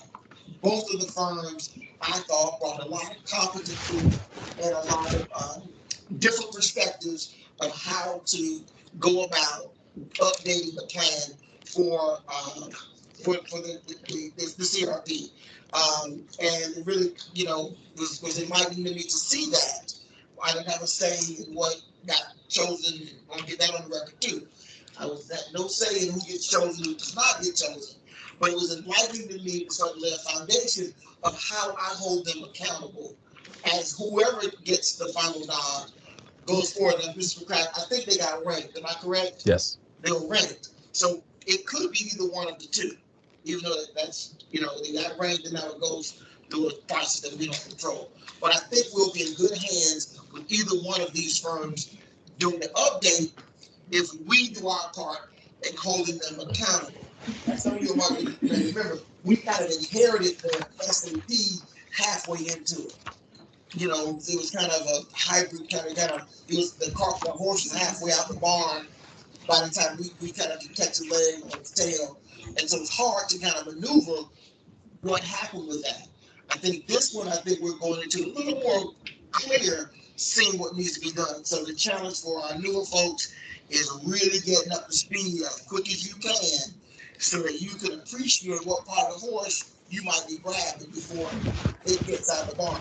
With that said, please attend one of those 2 days, if not both of them, to give you a chance of an opportunity to try and come up to speed, because this is a lot more complicated than a few words you hear here or what you see in front of you. There's a lot of backstory in everything that we do. So I think that we're in a good place with the CRP. And the reality of it is, Ms. Bird, we have to do it at this stage. And if we're going to try to survive the sunset effort, which will come up in 2034, I think it is, which will be very, very quickly. So those are my comments. 10 years. Mr. Fox? So for the community trainings, that's for all CRAs? Yes. Yeah, we've had we have I think we had 8 new and 1 returning here. So, and then there are other CRAs that have gone through the appointment process, EBOR, the Urban Core CRAs, Drew Park, West Tampa. So we have a lot of folks that are coming on new and realize that there's a void of information that they may, and everybody's coming from different skill sets and backgrounds. And this is not what, some folks do. So we wanted to make sure that we provided an opportunity to kind of onboard folks and educate. East Tampa, we actually held something, was a day and a half training last January with members of our CAC, because I saw that there was a need. And then we had staff, Ms. Ross, Mr. Burks, who were, very involved in that, and we're able to work with some other folks to come in and speak here locally and around the state with a level of expertise to impart some information and knowledge to members of the East Tampa CAC. Follow-up question for the redevelopment plan. So I know we just had I forgot the name of the plan that was just executed. Strategic Action Plan. Okay, Strategic Action Plan. So between the Strategic Action Plan and the redevelopment plan, those are like kind of 2 main planning documents that we use. So are there any other ones that are going to be worked on, or is just pretty much those 2? No, those 2, and but by state statute, as Attorney Paris just alluded to, the community redevelopment plan, the one that I put a picture of it, that's the one from 2004. So that's what governs us, right? And it's ironic that Attorney Paris said something, and I'll be talking about more about some of the CRA focuses, and you'll hear it in the training or workshop on the 25th and the 21st about CRAs. And we're going to be talking about, our focus is going to be attainable housing, connectivity, economic development, community engagement, quality of life. Our budget, if you look at it, those things are listed within the budget when you get it. And if it doesn't fit in that box, then, you know, we're going to have some strong conversations about whether or not we even need to consider some of the things because it doesn't fit. So we have to make sure we're, you know, very focused on things that we're being asked to do, the dollars we're expending. So, and very detailed as it relates to that. So. Are these plans to be updated every 10 years, every 20 years, or what? 7 to 10 years. So from 2004 and we're in 2024. Pardon me? If I remember correctly, there was some sort of update done by the committee members in 2014, maybe? It was. No. So is there any, I hear the urgency of the hour now, but if it was from 2004 and we almost 20, what, how many years? It's 20 years. 20 years. Yes, ma'am. So is there any form of penalties that the city, anybody has been up against? I mean, you 20 years, the dog wagging the tail. I mean, 20 years behind the curve, 10 years. I mean, what has been the repercussion? Nothing. No, I'm pretty sure from just researching there are other municipalities and other CRAs that may be well beyond that, but we want to stay on the right side, and because we know better, we do better. Yeah, but the point I want to make. Yes, ma'am. Is the lack of discipline, and definitely the lack of. I don't know what I don't know if downtown CRA function like this, because all that is ready, set, go, speed, all speed ahead, and great progress. And so when we have staff or people in high places that share information like this, this has impeded the progress. I just want to say that. And I don't disagree with you, Ms. Burton, but you know, this is where we are, and we're trying to move it forward. And there was a lot of involvement with the planning and evaluation subcommittee, and you know, so we laid it out and are just trying to move it along. Thank you. Ms. Ziegler? I just want to say that I looked at the CRP, and it was interesting because there are a lot of parallels between the CRP and the SAP that was just done. It showed the maps of the commercial corridors, and it showed the intersections where the bus stops were, and it was very detailed.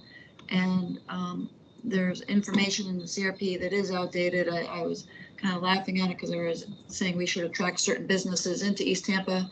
They were pretty outdated companies like, you know, database firms, stuff like that. Now it would be things like we'd want a 3D printing, or we want AI, or we want whatever. So I don't think they'll have a lot of updating to do. I thought there was like maybe 85% of the CRP was done. I seem to remember hearing that number somewhere, so I don't think it'll be a huge task for them to do the update. Yes. I'm just Ms. Copeland Miller. everybody remember that the CRA is for slum, blight, and infrastructure. And if that CRP is not addressing those items, it's not meeting our needs. Thank you, sir. Thank you. And I'm just keeping time for you. No, I appreciate that. Thank you. Yeah. It's getting late in the hour. So the next thing is the Veterans Memorial at the Memorial Park Cemetery. We kind of touched on that. I will be speaking to it. Councilman Vieira made a motion several months ago as it relates to working with Hillsborough County, and I guess this is following the cleanup that took place back in, was it May? May 30th. Yes, in May. And so we did meet with representatives from Hillsborough County on site. I did supply some pictures here of the current memorial, and so I mean it's weathered. So we'll be having some conversations about that on Thursday, and just I'll be providing an update. And the Hillsborough County Consumer and Veteran Services, Mr. Strom is the individual that I've been communicating with as it relates to trying to get the memorial refurbished and rehabbed. Any questions? Yep. Yes, ma'am. Hey, Is Veterans Affairs, are they going to be donating any funds? Are they allocated any funds to assist?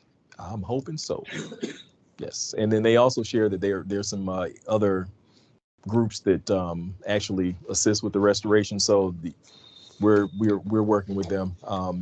Right now, I think the estimate from the gentleman that came was about $10,000 or so to make it nice. That's on the high end, but some of the services probably would be donated according to them. What about a grant? Has anybody looked into getting a grant? They also mentioned some funding that could be available through some of the veteran services organizations. And it's a restoration, not a replacement. Correct? Restoration, that is correct. I just want to make sure. Yes. Because this is what I'm going to be watching. Mm-hmm. Yes, ma'am. Okay. Mm-hmm. Thank you. Not a problem. My pleasure. Any other questions? I do encourage you to also give an update about the fence on Thursday on the 8th because I will be. Okay. No. We won't be until later in the year. So we just had our presentation in December. Well, you won't be discussing this before the board? Yeah. Yes, this will be. Yes. Okay. So yeah, I'm just letting you all know before, so you don't, before Thursday. Okay. So yes. I do encourage you to update about the fence as well as being in the budget for yes. 2 years. Mm-hmm. All right. East Tampa roofing grant update. We are now getting into the last leg of roofs. We've completed 70 plus roofs since the start of last year, I believe March of 2023. And we have about 40 more to go. And those will commence later this month in March of 2024.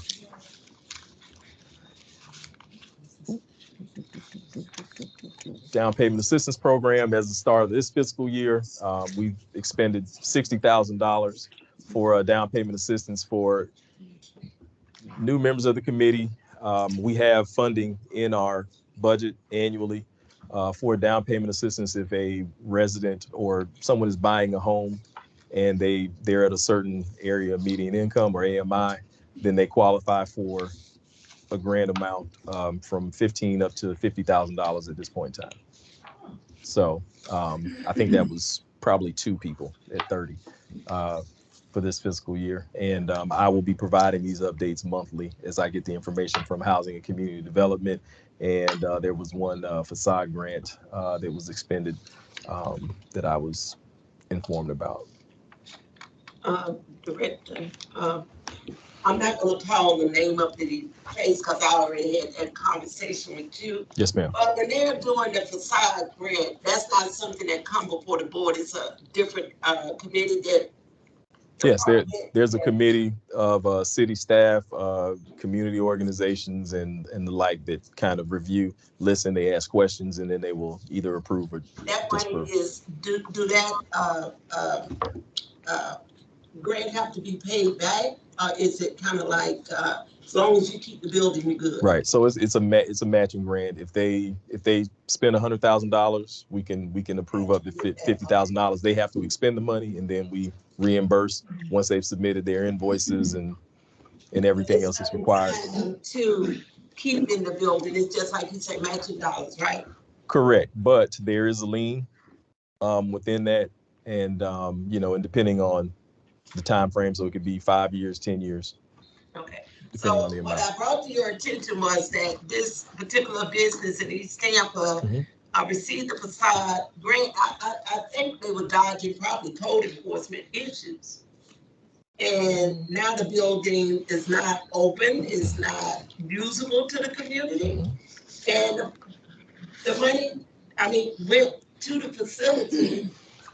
Right. And so how do y'all make those kind of determinations? So we can't dictate how they do business. Our goal is to improve the site.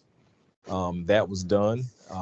And if the entity walked away tomorrow and they sold the property because of the agreement in place, the funding agreement, we would get back. If it was sold, we would be listed first, and so we would get funds back. But I also know that with the improvement of that site, it's gonna sell. If it's sold, it would sell for a higher amount than it would if it was in the state it was in prior. So I have to keep that in mind. Also, since we've had that conversation, I've been informed that on Sundays there will be a group there that'll be selling food. Okay. So, and I just found that out last Saturday. So, of the barbecue variety, from what I'm told. So, any other questions? Not on that, but I do have a question. Mr.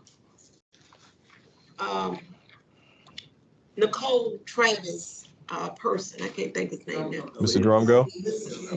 Yes, ma'am. I couldn't think of it. It's a beautiful name.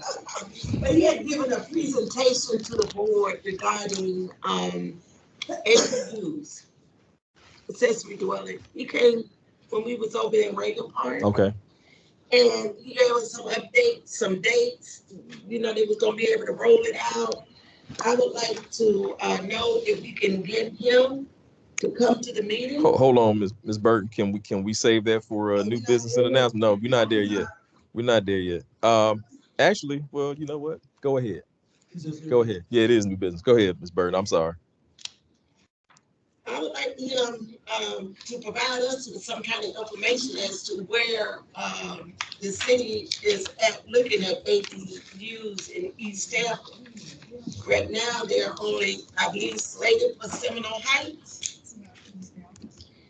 And I don't know if it's going to be open for the entire city, but he did come and make a presentation to us. So I would like to have an update on that. And I also would like to know when there will be a start date for residents in East Tampa to start signing up for the full redevelopment grant. You know, I don't know what you call it. Is that owner occupied rehab? Yeah. Okay. What is it? Owner occupied rehab. Owner occupied. Yes, ma'am. I like to know those dates. So, to all fairness to all of the residents in East Tampa, it's not off a backlog of friends. People will be able to get in line accordingly. Yes, ma'am. Dr. Johnson, then Ms. Tate. I am looking at the budget and reviewing it. We have a ton of money. I just want some clarification whether you have it now or not. Yes, sir. The CRP is being funded under professional services. Is that strategic planning and mission consultant? No, that may be monies that were left over from the SAP update. Okay, so I'm glad you said that. Yeah, yes. There is a sum total of $359,000 for consultants under professional services. My concern when Ms. Burton talked about how things are not moving, the reason why we put these consultants in the budget is for them to be able to move projects that staff may not have the capacity to do. And with this CRP being developed, I would like to see that urban planner that we put in there, that strategic planning consultant, and then there's another professional services for $258,000. That is undefined. There's no reason why we should not have a pipeline of projects in East Tampa that we can say this is being done first, this is being done second, this is being done third. That is the anger and the frustration that so many residents that we're having because we don't know what's going to be done. When we came on the board in 2024, we walked around the Gator building and the Gator building looked the same with graffiti on the side of the building. 40 years later. We've been talking about this urban planner to help us design what should be first, second, third, fourth, fifth. Even before the strategic plan was on, we talked about that then. So I really would like to see, I know there's some restructuring with the entire CRA office. Who is in charge of RFP? Because this is the person that I want them to put together this ASAP. Now, I understand responsibilities have been spread out. So who is that person that does RFPs to write this up? And then, like, you got that? Okay. I know it's supposed, I don't know how they're doing it, but I know not one particular person is supposed to do it. So who's supposed to do it? We need RFPs for these people so we can hire them. And perhaps there's some persons that live in East Tampa that can do this, that have business. That they have the affinity and the heart to see us move forward. And then the last thing is, are we hosting in Tampa the CAC CRA conference this year? FRA, yes. We are hosting it. Yes, we actually have the president of the FRA here in the room with us. I didn't hear that, because we went from 7,000 to 200,000, so I wanted to make sure we were hosting how that money was in. Wait a minute. Well, in line with the, let me just, because I know that came up last year, in line with the updated policy, the chair or the vice chair will only be in attendance. Because persons pay, these cities pay for folks to go there. What's the 207,000? Well, those dollars were allocated by you all in FY23, but the policy changed this past summer. Yes. We allocated dollars and you all changed that training budget and sent only one person Fran Tate, and the rest of us were not allowed to go to that training. Now the dollars are back on here again? No, the dollars were not, they just haven't been reprogrammed, but the policy did change. The dollars were already in the budget. Inadvertently on your own, because the money that we did budget was taken out, and then it was only one person allowed to go. Yes. But and then the rest of us was denied, and we were all ready to go. Right. So now it's up to $200,000. So I'm glad he asked that question. Is any of these board members going to be allowed to go to that training?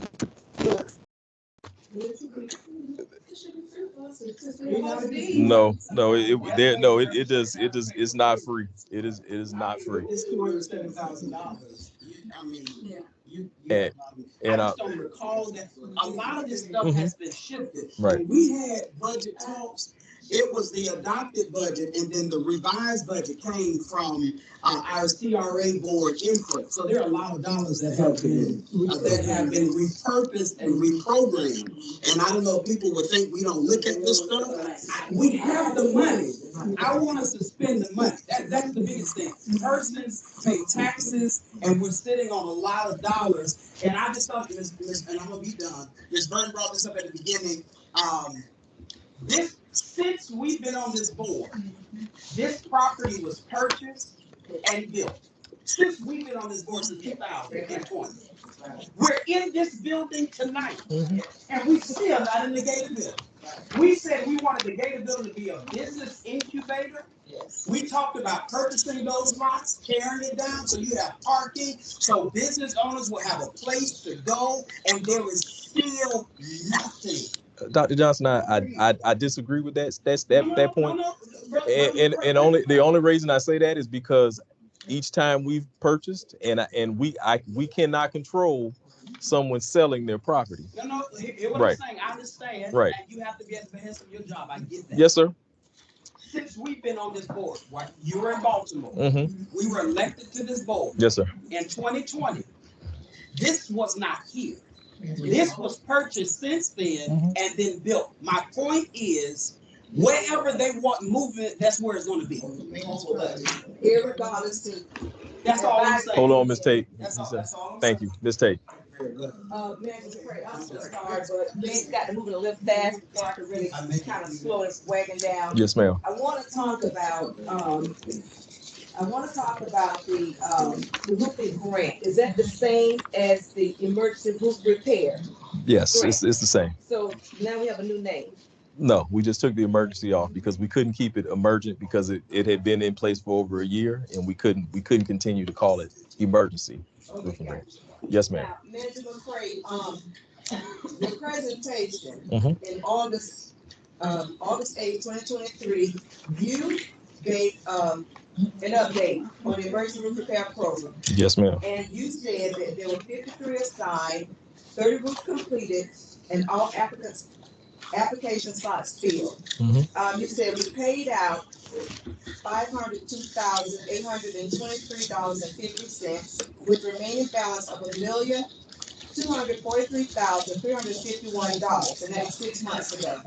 So now I'm reading the information in your presentation today. You're telling me that we have $750,000 budgeted for FY24. Explain that so I'll better understand what happened with the $1 million back in August and the 750,000 that we have now. So if you look at your budget, Ms. Tate, Yes. and you look and you look at how much was spent for roofing, total consumption is over $1 million. Okay. And when you were chair in FY23 for the FY24 budget, the East Tampa members of the East Tampa CAC allocated 700 because the program was so successful and the applications went so quickly and those slots were filled. You all saw fit to allocate $750,000 in FY24. Okay. So now we have a total of what? 1.4 million. Okay, thank you so much. That's my question. Ms. Burton. I don't know when Dr. Jefferson was saying monies that was allocated for travel and brought back on from the CRA. Did you mention that from the CRA conferences with that? I did. And how much money has been restored? It was previously 7. What line item was that? I forget which one it is, but it was under. It's before professional services, so I'm assuming it's number 1. It was 7,300, and then now it's 207,300. That's why I asked. Perhaps I missed that meeting that we were hosting it, because I was wondering why it would go up by $200,000. But with that, how are we going to expend those dollars by being the host city? Are we going to be a part of that planning process? What's going on with that? So I will tell you there will be opportunities for members of the CAC and the community to participate and volunteer. For the record, monies are to be used for slum, blight, and poverty, not hosting. I don't care who coming, and I don't care who the president is. If our community cannot benefit from dollars, then the city should go about hosting for their big gala for all CRA leadership to come to the beautiful city of Tampa. This should not fall on our back. Now, if the downtown partnership want to do it, that's their problem. But please do not utilize our dollars to host no event. Okay, I just want to make sure I understand that. Are you agreeing? No, I'm shaking my head. No, that's not. Those dollars were put in place, and there was a motion. I can't remember. It may have been Ms. Copeland Miller to attend the conference. And when the policy changed, we did not expend those dollars. Though the $200,000 is still sitting there. What you said for 2 people, all of us did. It was at that point in time. Then the policy changed by the CRA board. You said I asked for it for all of us. No, I think you were very vocal about putting the money in there for everyone to attend. Yes. At the 9th hour, you all changed that. Mm-hmm. And we programmed that dollar and sent one person. Our money to host no national, Florida State. I don't care. No. We got it. Point taken, Ms. Burton. That's not what those dollars are for. I don't care who. The city has to find its own dollars to do that. My last thing would be is this a line item on every CAC's budget for the annual conference? That I don't know. I haven't seen everybody's budget, but I can look into it. We can find that out, because we know there have been some things that have been expended from East Tampa budget that may not come from other people's budgets. Mm-hmm. And so this should be something that is allocated and divided between 9 and not 1. Mm-hmm. So I will be interested to know what's going on with that. Yes, sir. I will try to get that answer back. I still don't know what it's for. Yes, sir. While we're on that, can I please receive my reimbursement for the 2 years that I spent? I didn't know that you hadn't been taken care of, but I will follow up with the appropriate person. Don't talk over it, because you don't get. The only thing I can say is. Attorney Paris. Yes. Well, just that I can just log this in my head. This reference for the conference, the $200,000 available was for us to potentially attend the conference. Correct. Okay, Yes. all right, thank you. Yes. So now. Okay. Can this notice back out?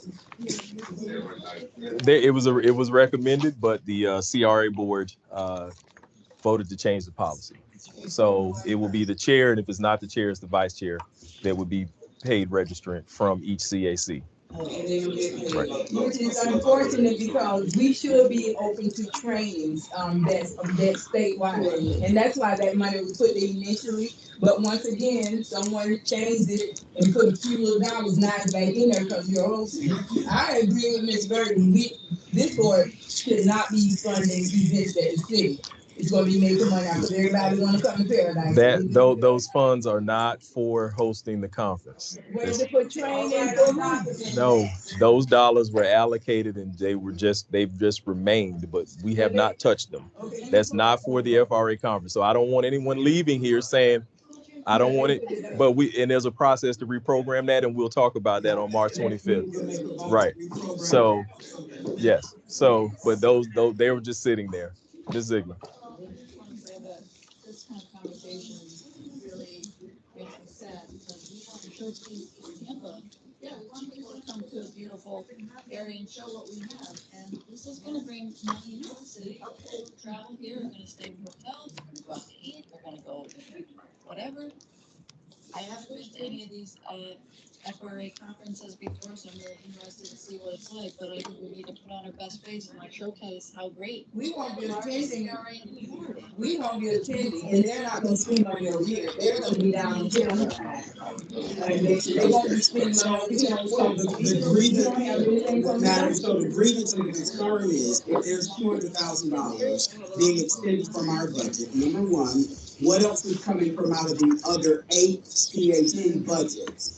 That we will not be the main funder of whatever that may be. $200,000 is a lot, even if all 15 of us went to a conference, it's not gonna be $200,000. So there will be a need of repurposing and reprogramming those dollars. But I just wanna know what's the purpose of those dollars and to make sure that everybody is paying into that. That's why I asked the question at first, were we paying for the host? But they said we wasn't, so.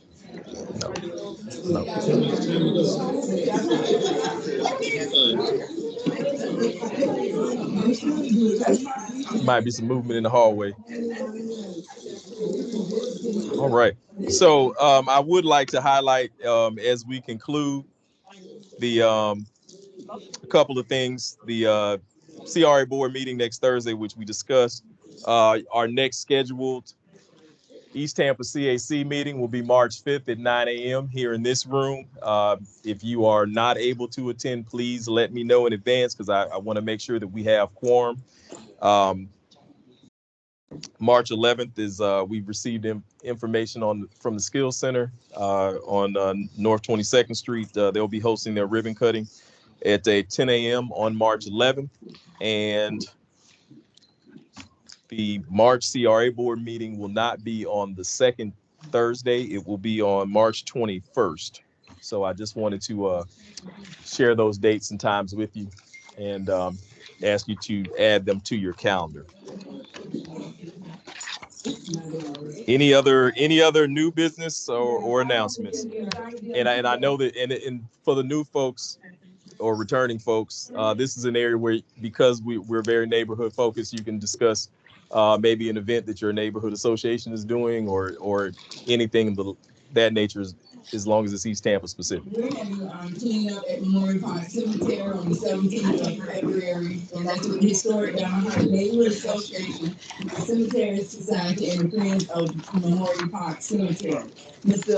McCray will send you all the flyer out in the email. He was so busy he wasn't able to have a hard copy here tonight. Yes, but I do encourage you guys to come out. You'll be really, I think, very pleased with what's going on in the heart of East Tampa, so you really get a feel for what East Tampa is. At what time? It'll be at 9, from 9 to 12. And all you need to do is bring yourself. We provide gloves, trash bags, the garbage pickers. There'll be little breakfast goodies, some water. And it is in partnership with Keep Tampa Bay Beautiful as well. The Jackson Heights Neighborhood Association is hosting the East Tampa Community Wellness Walk and Public Safety Summit. I have flyers. I'll give each one of you one, but please come out and participate. I'm definitely encouraging all neighborhood associations and watch groups. We have vendors tables for you guys. You'll be allowed to speak to the community. So please, this is to address what we're arguing and what we're upset about as far as curfews and as far as lockdowns and whatever you want to classify it as. If we can get our young people out to this summit, to this wellness walk, we're going to talk mental health awareness, and then we're going to talk about public safety. Very, very valuable information for your youth as well as for you. So please encourage your friends, family, church members, co-workers, whomever, to come out. Thank you. Walking from Belmont Heights to Jackson Heights, is that what you're We're saying? walking from TPD District 3 precinct. Belmont Heights, historic Belmont Heights Neighborhood Association area. Yes. To Jackson Heights. No, we're walking from, we're in partnership with TPD. Yes. So we're walking from the precinct, District 3, up to the NFL Yet Center. We will have a continental breakfast. We will visit vendors tables, and then we'll go in for the summit. Okay. Thank you. Any more questions? No. I like to make Please pick up a flyer. Okay, two things. I have flyers here from the NAACP. They're having a health expo and community Olympics. It's April 13th. I want to thank you, Sister Noreen, for keeping Belmont Heights in front of us. Thank you. Thank you for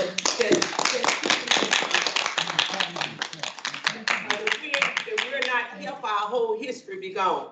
And secondly, I would like to share for anyone who loves reading history.